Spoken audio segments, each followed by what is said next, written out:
네, 시편 29편 보겠습니다. 오 너희 힘 있는 사람들아, 영광과 능력을 여호와께 돌려드리라.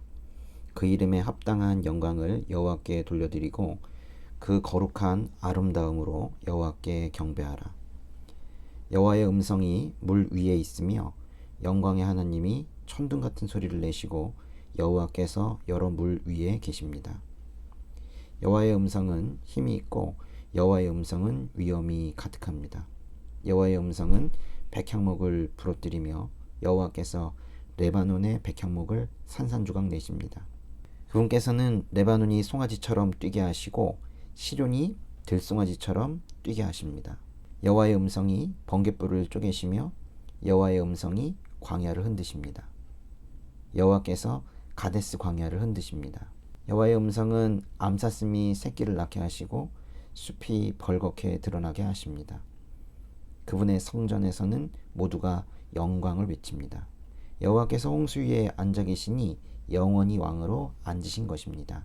여호와께서 그 백성들에게 힘을 주시고 그 백성들에게 평안의 복을 주십니다.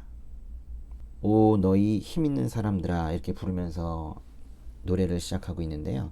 여기 있는 그 힘 있는 사람들이라는 말은 그 개역개정에서는 권능 있는 사람이라고 표현을 했거든요. 권능 있는 자들. 예. 그리고 이 원어적인 의미로는 신의 아들들 뭐 이런 뜻이에요.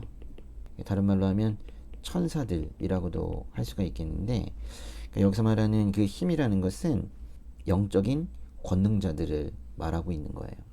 모든 영적인 권능이 있는 자들아, 영광과 능력을 여호와께 돌려드리라.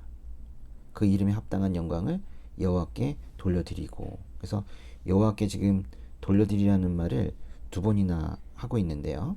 여호와께 돌려드리라. 여호와께 돌려드리고. 왜 여호와께 돌려드려야 될까요? 원래 하나님 것이니까, 그렇죠? 그 영광은 이 영광과 능력, 그 영광은 이거는 오로지 하나님만 받으셔야 된다라는 거예요. 아무리 영적인 권능이 있다 하더라도 피조물인 경우에는 그 영광을 차지하려고 해서는 안 된다는 거예요. 우리의 모든 영광은 다 하나님께 올려드려야 된다라는 것입니다. 그러면서 그 영광을 다 하나님께 올려드리고 그 거룩한 아름다움으로 여호와께 경배하래요. 우리는 예배 드릴 때 어떻게 하나님께 경배하고 있습니까? 그다음 주일 예배 때 뭐 그래도 좋은 옷 갈아입고 오시죠? 가지고 있는 옷 중에서 가장 예쁜 옷 입고 오시잖아요. 그런 것도 아름다움이겠습니다. 그렇지만 이 거룩한 아름다움이라는 건 단순히 겉에 걸치는 옷만 그러할 것이 아니라 그 생각이며 삶이 모두 거룩해야 된다라는 것입니다. 이 거룩한 아름다움, 이것이 바로 우리가 하나님 앞에 서는 자세인 것 같아요. 하나님 앞에 서는 자세. 저는 아주 오늘 요 얻고 있죠? 그 거룩한 아름다움이 매우 의미 있어 보입니다. 거룩한 아름다움으로 하나님 앞에 서야겠다. 거룩한 아름다움으로 예배 드려야겠다. 이런 생각했습니다. 그 밑에 보시면 3절에 여호와의 음성이 물 위에 있으며 영광의 하나님이 천둥 같은 소리를 내시고 여호와께서 여러 물 위에 계십니다 했는데요. 그 여호와의 음성, 천둥 같은 소리, 뭔가 이렇게 귀로 들을 수 있는 그런 이미지 있죠. 뭔가 이 소리가 나는 그런 분위기가 이 시편 29편 전체에 깔려 있는데요. 여기서 있는 이 천둥 같은 소리라는 이 표현, 이 천둥 같은 소리, 이것이 이 시편 29편 전체 이미지를 보여주고 있어요. 하나님의 이미지를 이게 지금 천둥 같은 소리라고 하고 있습니다. 우리 개역개정에서는 우레소리 뭐 이런 표현을 쓰고 있는데요. 아주 힘이 쓰시고 강력하신 그런 소리, 천둥 같은 소리, 바로 이게 하나님의 이미지입니다. 그런데요, 그 천둥 같은 소리, 이제 소리가 막 들려오는데, 그런 하나님의 음성을 여기 지금 여호와의 음성이라고 하고 있는데요. 여호와의 음성이라고도 하지만 우리 개역개정에서는 이걸 뭐 여호와의 소리라고 표현하고 있는데요. 여호와의 음성이라는 말이 여러 번 나옵니다. 이 3절에도 있지만은 4절에도 여호와의 음성이 있고요. 4절에 한 번 더 여호와의 음성이 또 한 번 있네요. 그리고 여호와의 음성이 5절에도 있고요. 그리고 보시면 7절에도 있고 8절에도 있고 9절에도 있습니다. 몇 번 나왔나요? 이제 우리말 성경에서는 이제 7번이 나왔는데 원어의 표현을 보면 이제 6번입니다. 그럼 많이 나왔습니다. 그렇죠? 6번 또는 7번이 나와 있는 건데요. 지금 보시면 3절에 그 여호와의 음성이 어디에 있대요? 여호와의 음성이 물 위에 있대요. 물 위에. 또 밑에도 보니까 천둥 같은 소리를 내시고 여호와께서 여러 물 위에 계시대요. 물이 뭐 그냥 작은 강물도 있겠지만은 물이 많아지고 그래서 바다가 되고 더 큰 물이 되고 홍수가 되고 그러면 다시 심판하시는 거 아닙니까? 세상의 끝에 신실한 자와 신실하지 않은 자로 분명히 나누실 건데요. 이렇게 물 위에 계시다라는 것은 그런 느낌이 좀 들어요.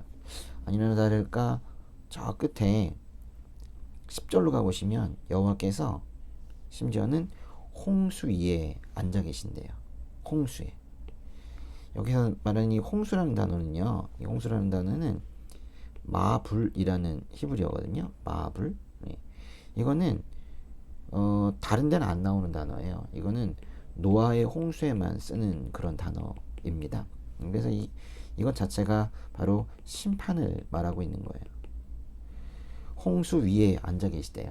홍수 때 그 경건치 못한 자들은 모두 홍수 속에서 심판을 받고 코로 숨쉬는 자들이 모두 죽었는데요. 근데 그 위에 홍수 때 앉아 계시다.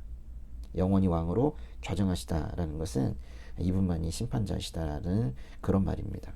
다시 앞에 4절 보시면요. 여기 지금 힘이 있으시대요. 그 1절에 힘 있는 사람들이 있었는데 아무리 힘이 있다 하더라도 하나님의 힘만큼 힘이 있지는 않겠죠. 전적으로 볼 때 바로 이 힘이라는 것도 이 시편 29편의 이미지입니다. 아주 힘찬 그런 느낌이죠. 혹시라도 좀 최근에 개인사 또는 국가의 위기를 보면서 좀 힘이 없으셨던 분들은 시편 29편 읽으시면서 힘이 있으셨으면 좋겠어요. 그분께서 힘이 있으시고 위엄이 있으시고 하죠. 그렇죠? 하나님께서 힘이 있으시니까 우리에게 힘 주실 수 있거든요. 끝에 보시면은 11절에요. 여호와께서 그 백성들에게 힘을 주신다 그랬잖아요. 맞죠? 그러니까 우리가 힘이 있어서가 아니라 하나님께서 힘이 있으시니까 우리에게 힘을 주실 수 있는 거예요. 그러면 하나님께서 평안이 있으시면 그분 자체가 평강, 평화이시기 때문에 우리에게 평안도 주실 수 있는 거예요. 심지어는 주시기만 하는 것이 아니라 아예 평강의 왕으로 성자 예수님으로 그렇게 오시기도 하는 거죠. 단순하게 주십니다가 아니라 사실 오십니다죠. 오셨습니다입니다. 5절에 보시면 여호와의 음성은 백향목을 부러뜨리며 그랬는데요. 이 백향목이라는 거는 성경 읽다 보면 많이 나오죠. 좋은 나무를 뜻하는 것인데 백향목 우리말로 뭐 삼나무 이렇게도 표현을 하는 나무인데 특별히 그 솔로몬이 성전 지을 때 이 백향목 많이 갖다 썼죠. 그죠? 솔로몬 성전 짓고 솔로몬이 자신의 궁궐을 지을 때에도 이렇게 백향목을 많이 썼죠. 여호와께서 레바논의 백향목을 산산조각 내신대요. 사실 이 백향목은요 산산조각 내신다 그랬는데 원래 이 백향목은 원래 그렇게 나쁜 이미지는 아니거든요. 이 성경에서는 이 백향목을 보통 뭔가 이렇게 풍성함, 결실 뭐 이런 것들로 보고 있습니다. 뭔가 이 성취된 거 이런 것들. 근데 이제 여기서는 그 인간이 그죠? 인간이 성취한 거 뭐 이런 것들 겉으로 궁궐과 성전을 지을 만큼의 좋은 제목, 백향목처럼 보인다 하더라도 인간의 성취 이런 것들이 하나님 앞에서는 사실 보잘것없는 것을 얘기하고 있는 겁니다. 다 산산조각 내신대잖아요. 6절에요. 분께서는 레바논이 송아지처럼 뛰게 하시고 시륜이 들송아지처럼 뛰게 하신대요. 여기 지금 레바논이 또 한 번 나왔네요. 레바논, 시륜. 이게 다 지역 명칭이거든요. 레바논이 송아지처럼 뛰게 하신다. 송아지처럼 뛴다는 거는 아주 생명력 있게 뛰는 것 같아요. 뭔가 하나님께서 영향력을 주셔서 이들이 움직이기 시작을 하는 겁니다. 또 들송아지처럼 뛰게 하시는 것도 뭐 단순하게 한 발, 두 발 움직이는 정도 수준이 아니라 어떤 때는 너무 놀라서, 어떤 때는 너무 열정적으로, 아주 극히 열정적으로 이렇게 움직이게 하시는 분, 모든 생명을 그렇게 살리기도 하고 망하기도 하고 하시는 분, 그게 바로 하나님이신 거죠. 레바논과 시론이 그렇대요. 그런데 8절에 보면요, 또 하나의 지명이 나오는데요, 이 가데스 광야라는 곳이 나옵니다. 가데스 광야. 여기는 또 흔드신대요. 흔드신대요. 저 위에 갈릴리가 있고요. 갈릴리가 있고, 그리고 그 아래쪽에 사해가 있을 때요, 레바논이라는 곳은 더 위쪽에 있거든요. 레바논. 그리고 이 시론이라는 곳은 그 아래쪽, 갈릴리보다는 좀 더 위쪽인데, 시론이라는 곳은 헤르몬산 말이에요. 헤르몬산. 뭐 성경 번역마다 헐몬산이라고 부르기도 하는 그런 곳인데, 그리고 가데스 광야는 이 밑에 있거든요. 가데스 광야는. 이게 뭔 뜻이에요? 저 위에부터 이 아래까지, 이 사이에 이스라엘 백성들이 살고 있거든요. 이 전체에 하나님의 백성들을 이렇게 흔드신다는 거예요. 뛰게 하신다는 거예요. 그러니까 우리가 힘이 없어가지고 못 뛰는 게 아니고, 그 하나님의 임재 안에 들어가게 되면 우리가 뛰게 되는 거예요. 우리가 머뭇머뭇할 때 하나님께서 흔드시면 흔들어지는 거예요. 7절에 보니까 심지어는 번갯불도 쪼개신대요. 소리가 불도 쪼개신대요. 9절에는 암사슴이 새끼를 낳게 하신대요. 이 새끼를 낳게 하신다는 거를 개역개정에서는 다소 좀 부정적으로 이제 낙태라고 표현을 했었거든요. 근데 뭐 좋게 낳는 것인지 낙태하는 것인지 이거는 단어가 비슷하기 때문에 확실치는 않지만, 뒤쪽에 보면 숲이 벌겋게 드러나는 것은 이건 그렇게 좋은 이미지는 아닌 것 같아요. 민둥산이 되는 거니까요. 그래서 보시면 뭔가 이렇게 하나님께서는 흥하게도 하시고 또 망하게도 하시는 그런 분이라는 걸 다시 한번 말하고 있는 거죠. 심지어는 생명, 어떤 또 풍성함, 뭐 이런 것들을 다 주관하시는 그런 분이시라는 거죠. 그래서 그분의 성전에서는, 그분께서 좌정하신 성전에서 모두가 그분께 영광을 외친다는 거예요. 밑에 11절까지 이제 보셨는데, 여기도 또 힘이라는 단어 다시 한번 또 보이네요. 저희 교회가 그 예배당이 따로 없고 그 학원 강의실을 빌려서 이제 예배를 드리고 있는데, 요즘에 많은 가정들이 오셔가지고 특별히 아이들도 많이 오고 해서 그 하나의 강의실에 모두 모여가지고 그렇게 예배를 드리다 보니까 그 아이들이 제대로 앉아 있을 곳도 없고, 심지어 어떤 경우 이게 돗자리 하나 깔아놓고 거기에 앉아 있는 것들 볼 때면 제가 마음이 너무 아프고요. 그래서 공간을 좀 하나 따로 만들었으면 좋겠다. 응?